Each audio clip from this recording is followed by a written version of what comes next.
창세기 16장 6절부터 8절 말씀입니다.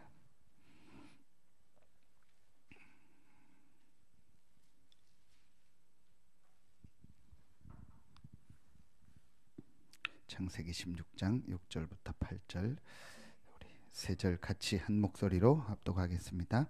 아브라함이 사라에게 이르되 당신의 여종은 당신의 수중에 있으니 당신의 눈에 좋을 대로 그에게 행하라 하매 사레가 하갈을 학대하였더니 하갈이 사레 앞에서 도망하였더라. 여호와의 사자가 광야의 샘물 곁 곧 술길 샘 곁에서 그를 만나 이르되 사레의 여종 하갈아 내가 어디서 왔으며 어디로 가느냐.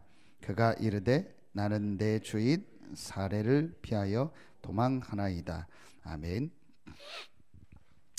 한 주간 저는 이 주신 말씀과 어제 선교대회 놓고 기도하면서 또 월요일 화요일 기도점에 우리 아브라함에 대한 말씀을 계속 주시더라고요. 그래서 그걸 놓고 뭐 깊이 많이 이렇게 다는 아니지만 창세기에 나오니 아브라함에 대해서 그 좀 가정 가문에 대한 말씀 또 주신 강단 말씀을 가지고 묵상하면서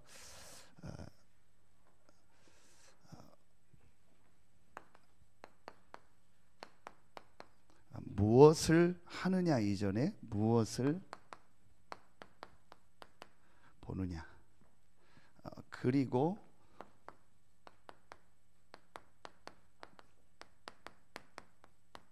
무엇을 하느냐입니다.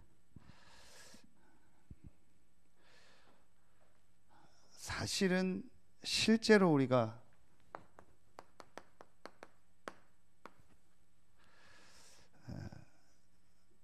다음 주일 우리 메시지인데 정말 모든 만물을 창조하시고 나의 생사화복의 주관자가 하나님이라는 것을 사실로 믿는다면 사실은 간단합니다. 어려울 게 하나도 없는 것이 이 질문만 하면 됩니다. 예수님이 마지막 십자가 지시기 전에 겟셋마네 동산에서 기도하실 때 여러분 잘 아시죠? 하실 수 있으면 이 잔이 내게서 지나가게 하옵소서. 그러나 나의 원대로 마옵시고 아버지의 원대로 되기 원합니다. 정말 하나님을 믿고 하나님이 나와 함께 하시고 그 하나님이 나의 생사화복의 주관자가 맞다면 하나님이 나에게 원하시는 것이 뭘까? 이게 가장 좋은 기도고 가장 하나님이 원하는 것이라고 생각합니다. 특별히 막 많은 것을 하는 게 중요한 것이 아니고 정말 하나님이 나에게 원하는 것이 뭘까라는 것을 질문하는 것이 제일 좋은 기도라고 생각합니다. 이 부분을 놓고 아브라함과 오늘 말씀을 생각할 때 정말 하나님이 원하는 것이 뭘까?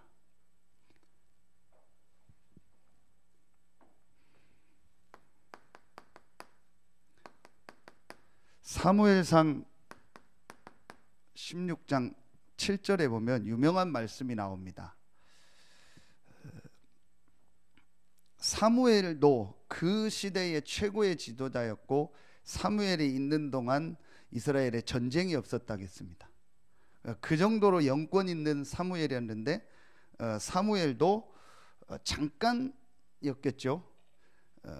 사울 다음에 후계자를 세울 때 이새의 집에 가서 엘리압을 보고 정말 이 하나님이 원하시는 사람 같습니다. 여기 있습니다 해서 기름을 부으려고 했어요. 그때 하나님이 하신 유명한 말씀입니다. 여러분 잘 아시죠? 사람은 용모와 키를 보거니와 내가 보는 것은 너희와 보는 게 다르다. 그러면서 나 여호와는 중심을 보느니라. 저는 이 말씀 아브라함 이 본문과 전체를 놓고 진짜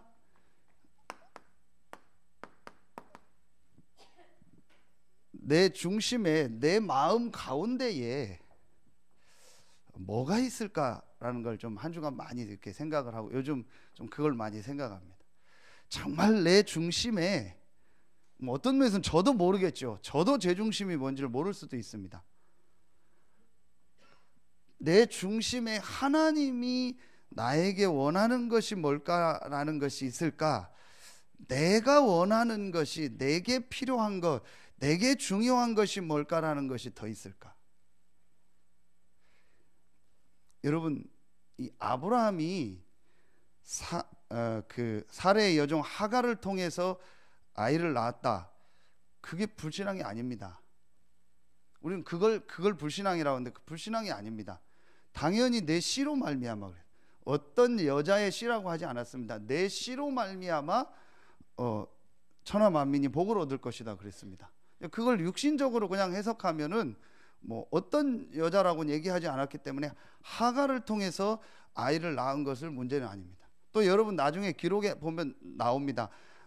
아브라함이 175세까지 살았습니다. 많이도 살았죠. 근데 그 당시는 그런 수명이 그랬어요. 그리고 사레가 127세까지 살았습니다. 그렇다면 아브라함이 여기 오늘 16장 3절에 보면 아브라함의 아내 사레가 그 여종 애굽 사람 하갈을 데려다가 그 남편 아브라함에게 첩으로 준 때는 아브라함이 가나안 땅에 거주한 지 10년 후였더라 그랬어요. 아브라함이 가나안 땅으로 갔을 때 나이가 창세기 12장에 나옵니다. 75세입니다. 그럼 10년이면 85세죠. 지금 생각으로는 많지만 175세까지 살았다고 할 때 반인 거죠. 그러니까 지금 나이로 할 때 뭐 30대 40대라고 해도 보면 되는 겁니다. 그렇다면 아브라함이 뭐 우리 생각하니까 지금 85세니까 그렇지 그때로 볼 때는 그렇게 아브라함이 나이가 많은 것도 아닙니다. 그리고 그 당시 문화에서 뭐 부인을 몇 명 두거나 첩을 두는 게 문제는 아니었습니다. 그건 문제가 아니거든요. 그런데 여러분요, 창세기 26장 앞에 쭉 보면은요, 이게 나와요. 아브라함의 중심이요. 아브라함이 이 하갈을 통해서 아이를 낳으려고 할 때 그게 문제가 아닙니다. 아브라함의 중심이에요. 아브라함 중심 속에 뭐가 있었냐? 그게 바뀌고 나서부터 하나님이 아브라함에게 역사해요. 저는 한 주간 이 부분을 많이 묵상했습니다. 자, 아브라함이 여러분 아시는 것처럼 13장에요. 12장에 가나안으로 와서 13장에 롯과의 다툼이 있을 때 롯을 떠나보내고 단을 쌓습니다. 또 14장엔 여러분 아시는 것처럼 그 롯은 전쟁으로 인해서 완전히 죽게 되고 잡혀갑니다. 다섯 나라 연합군에게. 그때 아브라함이 318명의 가병을 데리고 가서 그들을 구해옵니다. 그렇게 아브라함이 이제 축복을 받고 응답을 받은 겁니다. 그래서 11조를 드리고 다 가져가라니까 아브라함이 자기가 가져가지 않는다고 했습니다. 그리고 15장에 보면 창세기 15장에 1절에 이후에 여호와의 말씀이 환상 중에 아브라함에게 임하여 이르시되 아브라함아 두려워하지 말라 나는 내 방패요 너의 지극히 큰 상급이니라. 많은 걸 아브라함이 얻을 수 있지만 받지 않고 또 뭐 전쟁에서 이기고 왔는데 그 네가 힘을 가지고 이긴 것이 아니고 내가 너의 방패고 전리품을 얻는 그런 물질이 중요한 게 아니다. 내가 너의 상급이다 그랬거든요. 근데 여러분 2절을 한번 보세요. 15장 2절 아브라함이 이르되 주 여호와여 무엇을 내게 주시려나이까 나는 자식이 없사오니 나의 상속자는 이 다메섹 사람 엘리에셀이니이다. 여러분 여기서 뭐가 느껴지십니까? 아브라함에게 하나님은 엄청난 메시지를 주신 거예요. 그 메시지가 뭐냐? 내가 너와 함께하고 내가 너의 상급이고 너의 방패다. 끝난 거죠. 그런데 아브라함은 감사합니다 아멘 하는 것이 아니고 2절에 뭐냐? 내 여호와여 내게 무엇을 주시렵니까? 나는 자식이 없지 않습니까? 그리고 6절이 유명한 내용이죠. 15장 6절 하나님이 이제 그 상속자에 대한 얘기를 하고 네 자손이 별과 같이 되리라 막 하늘을 보여주고 얘기합니다. 아브라함이 여호와를 믿으니 여호와께서 이를 그의 의로 여기시고, 유명한 말씀입니다. 또 그에게 이르시되 나는 이 땅을 내게 주어 소유를 삼게 하려고 너를 갈대아인의 우르에서 이끌어낸 여호와니라. 또 말씀을, 나는 여호와다. 그런데 8절을 보니까 아브라함이 그가 이르되 주 여호와여 내가 이 땅을 소유로 받을 것을 무엇으로 알리이까? 여러분 뭐가 느껴집니까?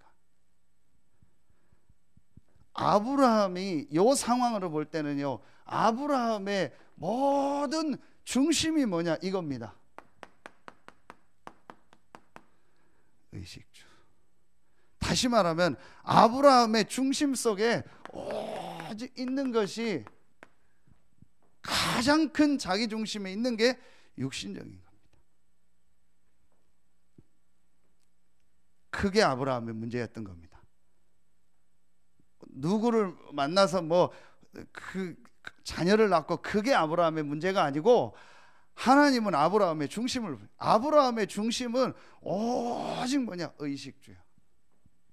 아브라함의 중심은 오직 내 아들에게 내 자녀에게 내 재산을 물려주고 내가 그 땅을 차지하고 여기서 어떻게 이거를 일구고 살 건가, 그게 아브라함의 중심이었던 거예요. 그걸 같이 사레, 하갈 전부 다, 그러니까 거기서요 계속 갈등이라. 하나님은 아브라함을 부르실 때 이 언약을 주신 거예요. 사실은 아브라함도 잘 모르는 거예요. 이게 뭐냐? 하나님은 아브라함을 통해서 그리스도를, 그 씨를 통해서 그리스도가 오고 그 그리스도를 통해서 전 세계를 사는 이런 엄청난 영적 축복과 전 세계를 살리는 이 복음과 이 축복을 얘기했는데, 아브라함의 중심은 전부 뭐냐? 육신인 거예요. 저는 한 주간이라 3일 동안 목사님 말씀, 또 선교대회, 우리 주신 강단 여러 가지를 놓고 묵상하고 아브라함을 놓고 보면서 정말 내 중심이 뭘까? 이 생각을 좀 많이 했습니다. 이 상황을 볼 때 아브라함의 중심은 의식주였습니다. 결국은 하나님이 아브라함의 그걸 바꾸시는 내용이 나오죠. 그게 여러분 어디 나옵니까? 여러분 잘 아시는 것처럼요, 창세기 22장 17절 18절입니다. 이 장면 여러분 아시죠? 이삭을 맞죠. 100세에 난 이삭, 이런 일 통해서 이삭을 낳았어요. 여러분 이 사이에 많은 일들이 있었잖아요. 또 이제 이스마엘이 나왔는데 하갈을 통해서 이스마엘이 나오고 나중에 이삭이 나니까 그 하갈과 또 이스마엘 때문에 또 가정에 문제가 생겨서 아브라함이 굉장히 괴로워하는 내용이 나옵니다. 그래서 하나님 앞에 어떻게 할까 고민하는데 하나님이 내보내라고 하는 겁니다. 얼마나 아브라함은 육신적으로 마음이 아프겠습니까? 그래서 물하고 먹을 거 조금을 가죽 부대에 담아서 내보냅니다. 가다가 하갈이 이제 쓰러져서 다 떨어지니까 이제 죽을 상황이 아주 안타까우니까 자기 아들이 죽는 모습을 못 보겠으니까 멀리 아들을 놓고 하갈이 와서 하나님 앞에 기도합니다. 그때 하나님이 또 그래도 언약을 주시는 거예요. 거기서 나온 그 인물을 통해서, 이스마엘을 통해서 세워진 국가가 바로 지금 말하면 모슬렘입니다. 그것 때문에 여러분 지금 어떤 일이 일어나는 거 아시죠? 자, 이런 과정을 통해서 얻은 이삭인데 그 이삭을 하나님이 드리라는 겁니다. 여러분 그 내용 보면 아시잖아요. 조금도 주저하지 않고 아브라함이 드립니다. 이제 완전히 아브라함이 이 의식주 수준이 아닌 정말 하나님이 원하는 것이 뭔가를 중심에 담은 거죠.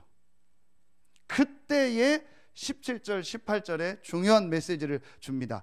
내 씨로 말미암아 대적의 문을 얻을 것이고 내 씨로 말미암아 천하 만민이 복을 얻을 것이다. 17절은 무슨 말이냐? 대적의 문은 사단입니다.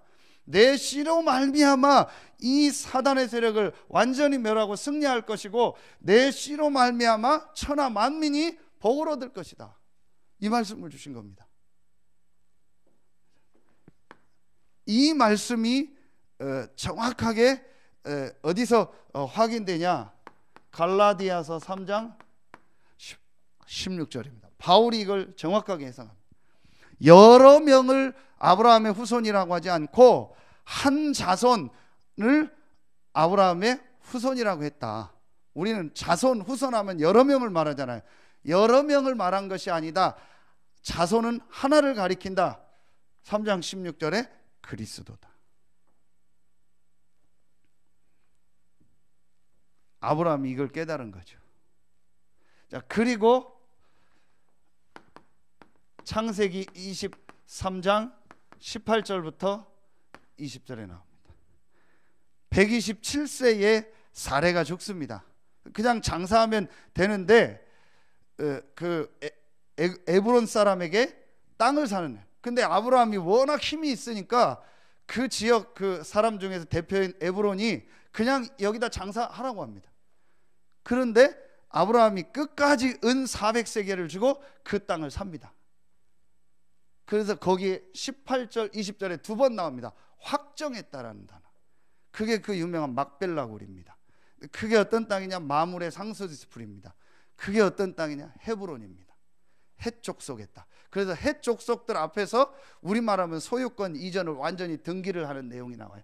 확정했다라는. 아브라함이 그리스도와 세계복음화에 대해서 확정해버려요.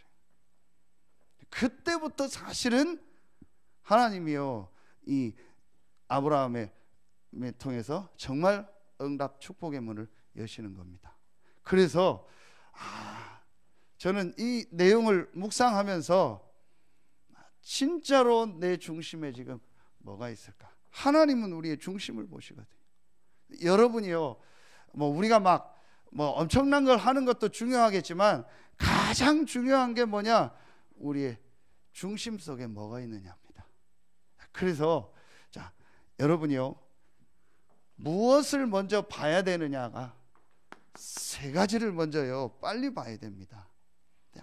다른 걸 자꾸 우리의 중심 속에 담는 겁니다. 그래서 여러분이요 세 가지를 빨리 봐야 됩니다. 첫 번째가 뭘 봐야 되냐? 왜 지금 사람들이 계속 어려움을 당하냐? 12가지 문제입니다. 아브라함이 창세기 12장에 하나님이 아브라함을 부르시기 전에 가장 먼저 있었던 그 중요한 사건이 바로 창세기 3장, 6장, 11장 사건입니다. 그 이후에 하나님이 아브라함을 부르시는 겁니다. 자, 지금 여러분이요 이게 사단이 준 12가지입니다. 나, 육신, 성공. 한 군데만 보겠습니다. 창세기 11장 4절을 보세요. 자, 창세기 11장 4절에 보면 저는 이번 주간에 또 이 말씀을 많이 묵상했습니다. 우리가 성을 쌓고 대를 쌓아서 하늘 꼭대기까지 닿자. 그리고 내 이름을 내자. 한 부분입니다. 전부 나고 육신이고 내 이름을 내고, 그럼 목사는 교회 이름을 내고. 그래서 제가 지금 참 뭐 별거 아닌데 주보를 좀 바꾸긴 해야 되잖아요.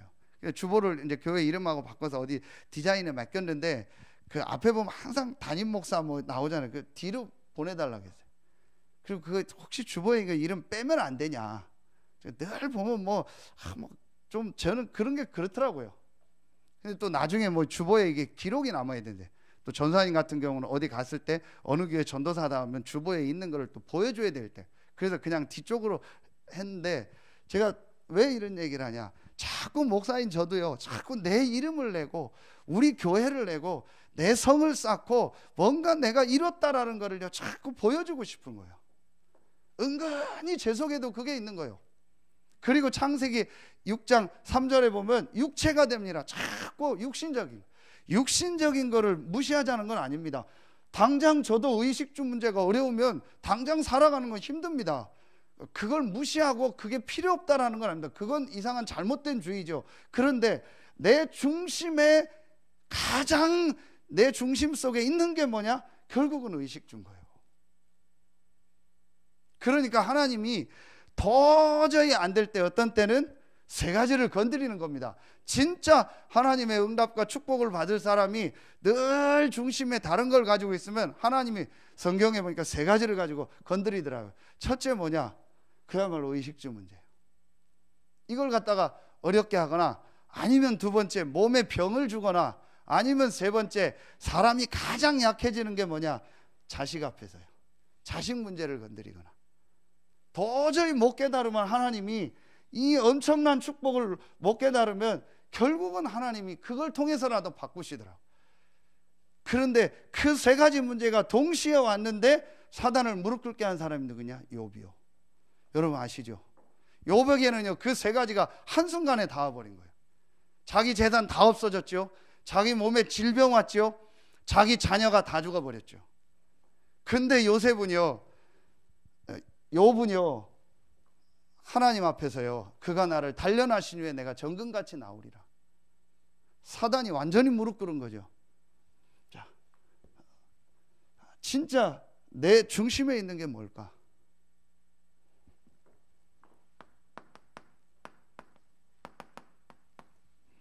시편 49편 20절에 보면요, 존귀 하나 깨닫지 못하는 자는 멸망하는 짐승 같다 했어요. 정말 영적인 걸 모르면은요 짐승 수준입니다. 그렇죠. 그런데 제가 요즘 제 어떤 때는 자신을 보고 이 앞으로 사역을 놓고 제가 기도하면서 왜 하나님이 이 시간표에 저에게 이 말씀을 자꾸 보게 하실까를 놓고 기도하는데, 정말 앞으로 우리가 지역 복음하고 세계 복음 하려면 반드시 점검해야 될 내용이다. 저 이걸 가지고 좀 다른 거를 묵상했습니다. 정말 하나님이 주신 영적인 걸 모르면 짐승 수준이요. 여러분이요 동물의 왕국이나 TV 보면은요 그 맹수들이 어느 지역을 가거나 어디서 자리를 잡을 때 반드시 하는 게 있습니다. 그게 자기 소변 대변을 가지고 자기 영역을 표시합니다. 그래서 그 냄새를 맡으면 짐승들은 후각이 발달했을까요? 여기는 호랑이가 영역이구나. 그럼 그 영역에 안 들어갑니다. 그리고 그 영역에 들어오는 사람은, 그 들어오는 다른 동물은 침입자가 되니까 죽게 되는. 제가 이걸 놓고 묵상하면서요, 내 영역, 내가 만든 내 영역이 있어요. 내 교회의 영역이 있고, 내 사역의 영역이 있고, 내 인생의 영역이 있고, 내가 딱 정하고 뭐 길게 살든 짧게 살았든 내 나름대로의 살아온 영역이 있어요. 거기에 그 누구도 침범하면 못 견디는 거예요. 그런 내 모습, 그 영역을 누군가 와서 뺏어가려고 하면 못 견디는 거예요. 그게 만약에 하나님이라고 할 때도 하나님을 너 배척할 수 있겠다. 그 영역 속에 그리스도가 들어온다면 그리스도도 나가라고 할 수 있겠구나. 그게 내 모습이구나. 못 견디는 거죠. 내 영역을 누군가 건드리면은 그러면은요 절대로 용납이 안 되는. 그게 성삼위 하나님이라도 용납이 안 되는 거예요. 하나님이 모르겠습니다. 이런 부분을 자꾸 보게 하시더라. 그래서 저를 계속 점검합니다. 그러면서 내가 진짜 교회 앞으로 지역 복음화, 세계 복음화 하려면은 어떤 자세를 가지고 해야 되냐? 진짜 이게 내 사역이고 내가 깨달은 거고 내가 한 거냐? 아니지 않냐? 정말 그리스도요, 그리스도께서 주신 하나님의 은혜 아니에요. 반드시 봐야 될 세 가지가 있습니다. 가장 첫 번째로 봐야 됩니다. 다시 말하면 영적 문제입니다. 지금 완전히 이 영적인 문제로요 사람들이요 죽어가고 있는, 이게 12가지가요 그 속에 그대로 들어가 있습니다. 자, 이 문제를 해결하는 답이 그리스도입니다. 이 그리스도를 하나님이 은혜로 주신 겁니다. 그래서 이번 주 우리 산업선교 전도학 핵심 때 가장 주셨던 말씀이 10절 말씀입니다. 아무것도 아닌 것 같은데 베드로가 하나님의 은혜로 이 그리스도를 고백했는데요, 하나님은요 베드로의 인생을요 축복하신 거예요. 가장 중요한 게 이겁니다. 이미 여러분 다 알고 있습니다. 그러나 실제로 봐야 됩니다. 이걸 못 보니까 왜 그리스도를 자꾸 강조하냐. 어제 우리 여러분 다행히 다 우리 생방송 나와가지고 보신 분들이 있어요. 첫 번째로 주신 메시지가 뭐냐? 그리스도가 필요치가 않다라는 거예요. 실제로 지금 그리스도가 필요하다고 생각하지 않습니다. 여러분 지금 며칠간만 일어난 일 보세요. 오늘 보니까 제주도에서 그 게스트하우스에서 일하다가 온 손님을 죽인 사람이 천안에서 하루 만에 자기도 자살해서 뭐 발견됐다고 하더라고요. 저는 지난 주간에 또 그 기사 내용을 보고 참, 야 이게 정말 그리스도 아니면 안 되는 거야. 남매가 집을 나온 겁니다. 그 나와서 같이 뭐 사람들하고 어디 뭐 집에서 살았나 봐요.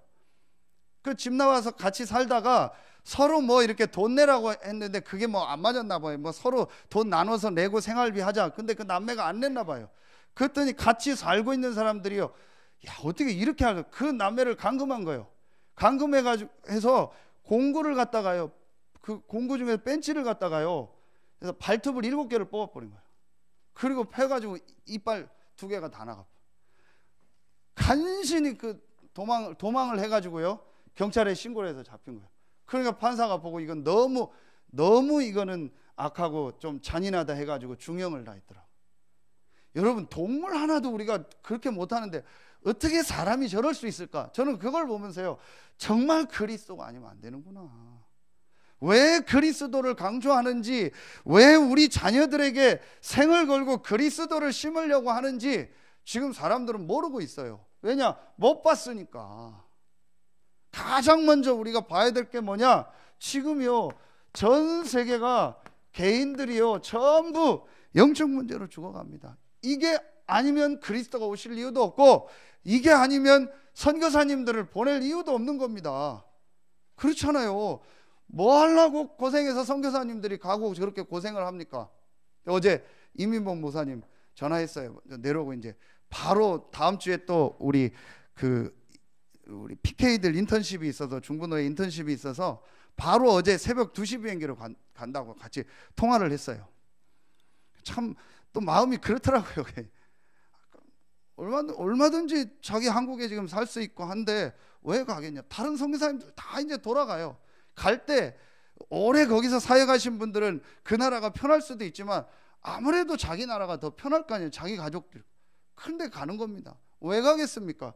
이걸 봤기 때문에. 그렇잖아요. 그래서 여러분이 보내는 그 선교헌금이 많고 적고 간에 그게 소중한 겁니다. 전 세계가 지금 이렇게 죽어가고 있는데 거기에 그리스도를 전하기 위해서 나가 있는 선교사님들. 그 우리가 뭘 봐야 되냐? 하나님의 그럼 소원이 뭐겠습니까? 그게 바로 마태복음 28장 18절로 20절입니다. 이 그리스도의 복음이 모든 민족에게 전가되는 겁니다. 그래서 지금 나온 말씀이 237개 나라라고 하는 거예요. 소수 종족까지 하면 더 됩니다. 여러분이요, 분명한 사실입니다. 이걸 먼저 봐야 돼요. 다음 주일 메시지가 뭐냐? 데살로니가 전서 4장입니다. 읽어 나가는 중에 반드시 오는 종말입니다. 아무리 저와 여러분이 해도 개인 종말 옵니다. 그렇죠? 아무리 해도 옵니다. 아무리 건강 챙기고 약 먹고 운동하고 뭐 호흡하고 뭐 다 해도요 옵니다. 용 목사님에게도 옵니다. 다 옵니다. 시대 종말 오고 지구 종말 옵니다. 누가 막겠습니까? 그렇죠? 막을 수 없습니다. 그러면은 우리가 정말 무엇을 보고 무엇을 하다 가야 되냐? 이걸 봐야 돼요. 이게 우리 중심에 담겨야 돼요. 거의 저부터요, 제 중심에 이겁니다. 내 영역, 내 자식, 뭐 내 사역 전부 내 겁니다. 뭐 우리가 조폭도 아닌데 전부 다 내 나와바리가 있다. 거기에 맞으면 합니다. 안 맞으면 안 합니다. 그래서 정말 이걸 가장 먼저 봐야겠다. 이걸 본 사람이 무엇을 하느냐입니다. 그게 오늘 기도첩입니다. 정말 여러분 이 1, 2, 3번을 진짜로 내가 봤다면은요, 그렇다면 이제부터 내가 뭘 해야 되냐, 그것도 불신자처럼 뭘 해야 된다가 아닙니다. 오늘 말씀 정확하게 해주셨습니다. 세 가지 하면 됩니다. 첫째입니다. 그리스도의 복음 안에 있는 겁니다. 무엇을 받느냐, 이 세 가지를 정말 받다면은 우리가 이제 무엇을 하느냐인데, 무엇을 하느냐의 가장 중요한 건 그리스도의 복음 안에 있는 겁니다. 오늘 말씀 주셨죠. 이 그리스도의 복음으로 정말 내가 끝나면 되는 겁니다. 그리스도의 복음으로 끝났다는 게 뭐겠습니까? 여러 가지가 있겠지만요, 다 이루었다겠습니다.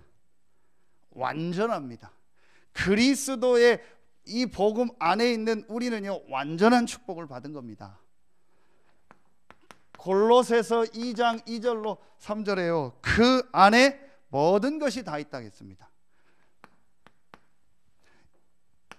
마태복음 28장 20절에 그 그리스도께서 세상 끝날까지 우리와 항상 함께 하시겠다고, 충분한 겁니다. 자, 오늘 메시지 주셨잖아요. 이것으로 끝나야 로마서 16장 20절 흑암 세력이 딱 무릎 꿇어버리는 거예요. 그러니까 욥에게요, 사단이 딱 무릎 꿇어버린 거예요.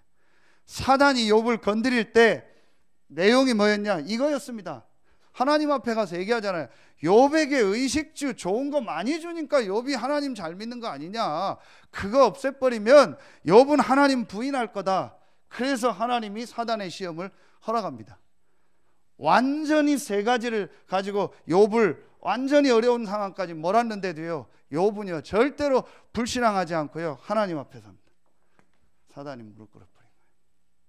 오늘 메시지 주셨죠. 진짜요, 그리스도로 끝난 부분에만 사단이 공격하지 않습니다. 그렇지 않으면요 반드시 어느 부분에 건드립니다. 내가 그리스도로 안 끝난 부분이 있죠. 다 끝났는데 이거는 나는 안 돼, 이 부분은 나는 안 돼, 이 사람은 안 돼, 어떤 거든 있죠.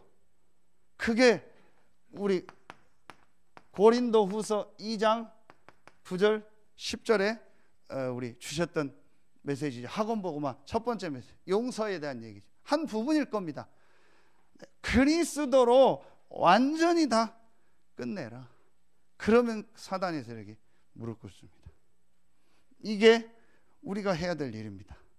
그래서 정말 빌립보서 1장 20절 21절 살든지 죽든지 상관없습니다. 그리스도 안에 있는 나, 이걸 발견한 겁니다. 그러니까 두 번째, 우리가 이제부터 뭘 하게 되냐, 말씀 안에, 말씀 안에서 하나님이요 미리 우리의 미래를 인도하십니다. 그래서 여러분이요 다른 거 안 해도 됩니다. 사실은요 이 세 가지만 딱 집중하면 됩니다. 지금 하나님이요 전체 메시지를 주고 계셔요. 그렇죠? 그냥이 아닙니다. 여러분 진짜요, 한번 봐보세요. 여러분 다 느끼실 겁니다. 유 목사님 한번 일정표 봐보세요. 진짜 처음에는 유 목사님 대단했는데 아니요, 진짜 그것도 아니더라고요. 처음엔 유 목사님도 그렇게 생각했대요. 여러분 한번 일정표 보세요. 하고 내일 또 청년 수련회 합니다. 그리고 아마 서울인가 가셔서 또 결혼 세미나 합니다. 또 아마 내려가서 뭐 또 그 의료인 수련회 하고 또 합니다. 명절 그런 거 없어요. 계속 다음 주 또 하고 그 다음 주 하와이 가고 뭐 계속 하고. 그러니까 도저히 이해가 안 간대요. 다른 교단에서는 어떻게 모든 파트를 저럭하게 메시지를 계속하고 지금 몇십 년째 저걸 계속하냐, 이해가 안 가는. 그럼 유 목사님이 하는 겁니까? 누가 하는 거겠습니까? 하나님이 하시는 겁니다.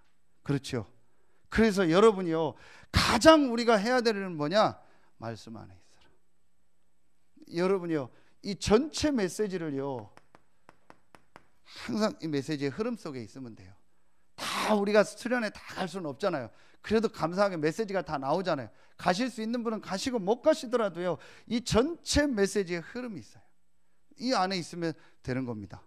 꼭 우리 교단만이 맞다가 아닙니다. 우리 교단에 있으면 우리 교단 지금 메시지를 받으면 되는 겁니다. 내가 다른 단체에 있으면 그 단체의 메시지를 받으면 되는 겁니다. 그리고요, 하나님은요, 개교회를 통해서요 강단 메시지를 주십니다. 이 메시지 따라가면 됩니다. 전체 메시지를 방향이라고 합니다. 실제로 내 삶을 살리는 것이 강단 메시지입니다. 여러분이요, 말씀 지금 나오는 걸 가지고 한번 인도받아 보세요. 그래서 우리 권사님 한 분이 이렇게 말씀을 녹취를 시작하셨다. 네, 너무 다르다고. 당연할 겁니다. 그거는 제 메시지도 아니고 누가 해서가 아닙니다. 분명히 하나님은요 말씀을 주세요. 여러분, 이게 아주 중요합니다. 제가 몰랐어요. 뭘 몰랐냐? 제가 요즘 차에 뒤에 후방 그 센서가 있잖아요. 근데 우리 집사람하고 애들하고 다 탔는데 후진을 놓고 가는데 제가 툭 박는 거예요. 왜 센서 소리가 안 나냐 했더니 났대요. 그래서 나를 못 듣는 거예요. 이거 뭐 센서 고장 난 거 아니냐 했더니 알고 봤더니 제가 그 소리를 저는 몰랐어요. 그게 몇 달 전, 작년에 알았어요. 이게 뭐 검사를 해봐야겠는데 제가 그 소리를 못 듣는 거예요. 그래서 뭐 우리 집사람이 핸드폰 갖다 테스트하게 했더니 그걸 못 들어요. 다 들어요. 저는 그 어떤 하이 음을 못 듣더라고요. 저는 그거 제 귀가 그런 줄 몰랐어요. 왜 제가 이 얘기를 하냐? 우리도 모르게 우리 안에 병든 부분이 있다니까요. 이걸 치유하는 게 말씀입니다. 내가 말씀이 은혜 된다 안 된다 아무 상관없습니다. 그래서 여러분이요, 간단합니다. 내가 예배 드리고 말씀 듣는 것으로 끝나지 않으면요, 반드시는, 그래서 전체 메시지 방향 잡고요, 내가 있는 섬기는 교회에서 예배 드리고 말씀 듣는 것이 가장 행복하고 가장 좋아야 돼요. 누가 설교를 하느냐 아무 상관없습니다. 예배 분위기가 어떻다 아무 상관없습니다. 교회 분위기가 어떻다 아무 상관없습니다. 내가 하나님께 예배하고 그 말씀 받는 거로 딱 끝나야 됩니다. 그러면 사는 겁니다. 자, 마지막 설명. 그러면은 기도 수첩을 통해서요, 그날 내 삶과 현장에 대한 말씀을 주십니다. 자, 이 세 가지를 막 내가 다 정리하지 못해도 됩니다. 그러나 분명한 거는 하나님은 반드시 말씀을 주시고 그 말씀을 성취하시고 이루십니다. 자, 아브라함 하나만 봐도 돼요. 하나님이 아브라함에게 창세기 12장 1절로 3절 말씀을 주신 겁니다. 아브라함이 물론 중심에 다른 것이 있었지만 결국은 하나님은요 이 말씀을 이루시는 거예요. 전 이번 주 또 이 말씀이 묵상돼요. 그래, 나도 아브라함처럼 중심에 의식주밖에 없고 늘 나 중심이지만 그래도 하나님이 그리스도와 세계복음화의 말씀을 주셨기 때문에 하나님이 이 일을 이루실 줄로 믿습니다. 그러셨잖아요. 아브라함이 부족했지만 하나님은 결국은 아브라함을요 이 축복에 대해 서게 했잖아요. 그게 오늘 메시지고 이번에 주신 메시지 아닙니까? 그게 언약의 여정이다. 하나님은 아브라함의 언약을 주시고 그 언약의 여정 속에서 그 말씀을 이루시는 거다. 그렇다면 내가 할 일은 뭐냐?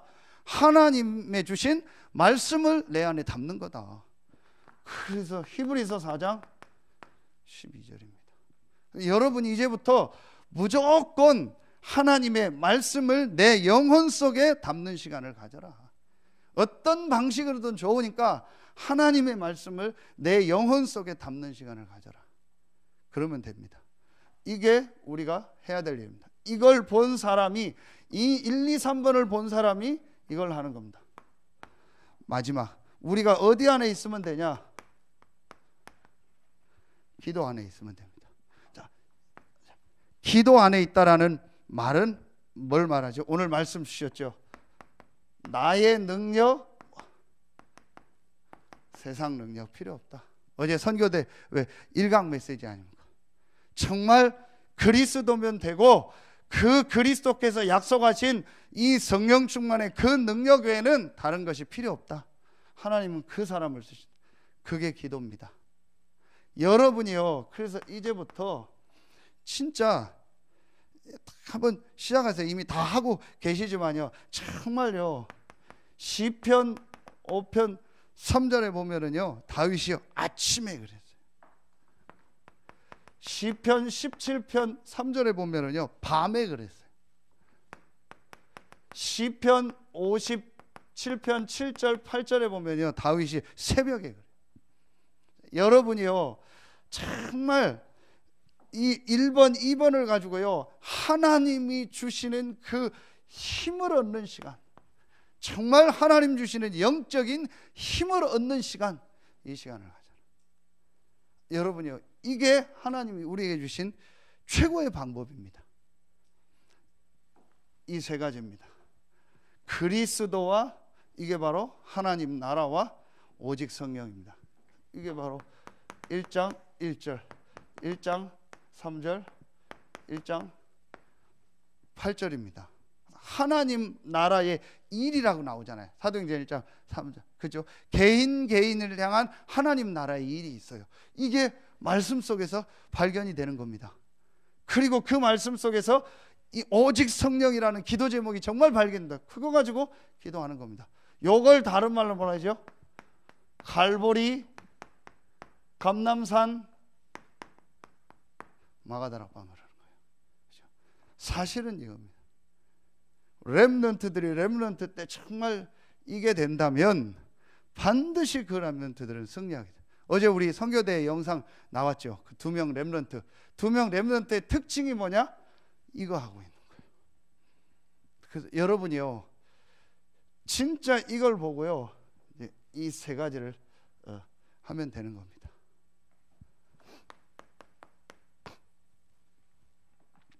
결론입니다. 이 세 가지를 하면 반드시 하나님께서, 우리가 부족하고 연약하지만 하나님은 우리를 통해서요, 이걸 이루십니다.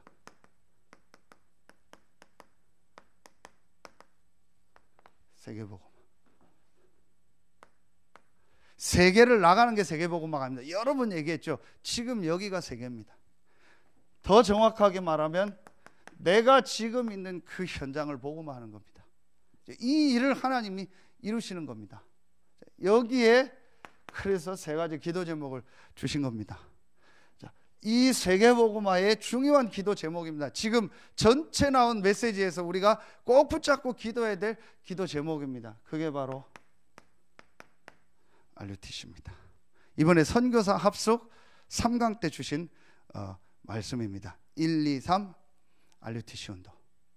성경 구절은 사도행전 19장 8절부터 10절 말씀입니다. 여기서 나온 중요한 단어가 학교죠. 치유학교. 치유학교의 가장 중요한 건 영적 치유입니다. 서밋 학교의 가장 중요한 건 영적 서밋입니다. 그러면서 지금 마음 생각이 병들었기 때문에 이제 새로운 이념 학교라는 말을 하셨습니다. 마음 생각을 치유하는 학교. 가장 중요한 건 내가 있는 이 현장에서 이 축복을 누리는 겁니다. 어제 선교대회 1강 때도 주셨잖아요. 뭐 시설이나 건물이 먼저가 아니고 가장 먼저 말씀을 가지고 이 축복을 누려라. 그래서 여러분이 지금부터 기도하는 겁니다. 서해 지역 전체가 복음을 다 듣는 겁니다. 그리고 여러분에 있는 그 현장에 전체가 다 복음을 듣는, 그게 하나님 계획입니다. 이게 RUTC입니다. 또 감사하게 하나님, 우리 지금 RUTC 시대에 맞춰서요, 우리 교회 이름도 하나님 RUTC를 주셨어요. 여러분이 이걸 놓고 계속 기도하세요. 이제 여러분과 우리 교회가 이 지역 전체가 모든 40만이 복음을 다 듣게 하는 일에 내가 어떻게 헌신할, 또 내가 가는 그 현장 있잖아요. 여기 있는 사람들이 어떻게 복음을 다 듣게 할까? 그게 하나님 계획이라니까요. 그것만 계속 생각하면 됩니다. 강명석 권사님이 지금 있는 그 마트 현장에 있는 사람이 어떻게 하면 복음을 다 듣게 할까를 놓고 계속 생각하면 하나님과 맞아지는 겁니다. 그렇죠. 어제 또 서론에도 메시지 주셨잖아요. 오프닝 메시지 할 때 10분의 9는 지금 복음을 못 들었다. 이 사람들에게 어떻게 정확한 복음을 전할, 그게 하나님 계획입니다. 그게 RUTC입니다. 그러면은 이 일을 하는 중요한 목회자들을 우리가 세우는 겁니다. 이게 열왕기하 2장 1절부터 11절, 열왕기하 6장 13절입니다. 곳곳마다 선지 생도들이 있었고 도단성에 모였습니다. 그래서 이 일을 하는 목회자들을 세우고 훈련시키는 겁니다.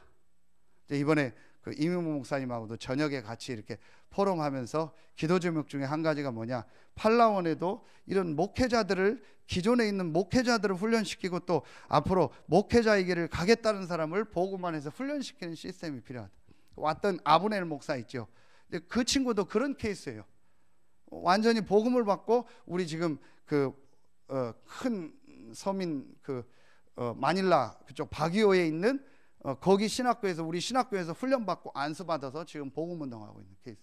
그런 목회자들을 훈련시키는 겁니다. 이게 RTS입니다. 꼭 우리 말하는 RTS만을 말하는 게 아닙니다. 전 세계에 흩어져 있는 목회자들과 이들을 훈련시키는 신학교. 우리가 다 갈 수 없잖아요. 우리는 이 지역에서 이 일을 감당하는 겁니다. 세 번째입니다. 이 일을 하려니까 이게 중요해요. 알려. 그래서 마태복음 28장 18절로 20절에 모든 민족으로 제자를 삼아라. 모든 민족에 예비된 제자를 찾아서 그들을 훈련시켜서 보내려고 하는 게 알료입니다. 이거 한다 안 한다가, 간다 안 간다가 중요한 게 아닙니다. 여러분이요, 지금 이 시대에 하나님이 우리에게 주신 언약입니다. 아무리 부족하고 연약하고 했지만 우리의 기준과 우리의 도덕 윤리 기준을 가지고 아브라함이 연약하고 부족하고 실수했지만 하나님은 아브라함에게 주신 그 언약을 이루신 겁니다. 그렇다면 여러분요, 이 시대의 전도자를 통해서 주신 언약입니다. 이걸 여러분요 마음에 정말 담으세요. 그래서 유 목사님이 안류를 어떻게 얘기하셨냐, 지금 안류는 어쩔 수 없이 과정 때문에 크게 만들고 이렇게 하는 거고, 진짜는 작게 세워라. 그래서 군데군데 안류를 세워서 목회자만 훈련하는 데가 아니다. 거기는 기존 목회자들과 또 평신도 중직자들 또 렘넌트들 데려다가 짧게 훈련시켜서 빨리 파송해라. 그게 미국이 가장 영향력이 있으니까 우선 미국을 놓고 한 거고, 나머지는 곳곳에 안류를 만들어서 이 제자들을 세워서 보내라. 이게 하나님 계획입니다. 여러분 진짜 남은 시간 기도하시고 또 명절에 여러분 현장 가서 한번 보세요. 지금 사람들은 전부 의식주 중심으로, 기독교인까지도 중심에 뭐냐, 결국은 의식주입니다. 하나님을 믿는 이유도 내 의식주 문제요, 내 자녀요, 내 일을 위해서 하나님을 잘 믿는 겁니다. 그런 현장이 지금 우리 대부분의 모습입니다. 그렇다면 우리가 중심에 뭘 담아야 되냐, 진짜 이걸 봐야 돼요. 그래서 이제 우리가 이 세 가지 속에 있고 우리의 생이 이 안에 있는 겁니다. 여러분이 한번 이걸 놓고 계속 기도해 보세요. 분명히 하나님이 여러분에게 주시는 은혜가 있을 겁니다. 가장 중요한 거, 결론을 맺겠습니다. 말씀을 붙잡으세요. 어제 우리 선교사님 메시지 결론이 뭐였죠? 내 생각. 근데 전에 메시지, 우리의 생각이 거의 어디서 나온 거죠? 12가지 속에서 나온 거예요. 그럼 이 12가지의 뿌리가 뭐죠? 사단입니다. 그래서 이 생각을 바꾸는 것이 가장 중요한데, 그 생각이 언제 바뀌냐? 하나님의 말씀을 들을 때. 그래서 여러분이요, 이제부터 할 수 있으면요, 잘하고 계신데 가장 먼저 뭘 하냐, 말씀 포럼을 한번 계속 해보세요. 솔직히 저는 잘 그런 거 안 했거든요. 근데 제가 실수했다. 말씀 포럼을 실제 해야겠다. 그래서 어제도 다른 분들하고 만날 시간이 없으니까 어제는 워낙 정신이 없어서 우리 윤수인하고 같이 잠깐 저녁 먹자 해서 밥 시켜놓고 하기 전에 포럼하자 했어요. 저는 어디 가다 그런 거 잘 안 하는 스타일인데 포럼하자. 그래서 포럼해야 밥 먹는다. 그래서 간단하게 같이 포럼했어요. 집사람도. 그래서 집사람도 전에는 포럼 잘 안 시켰어요.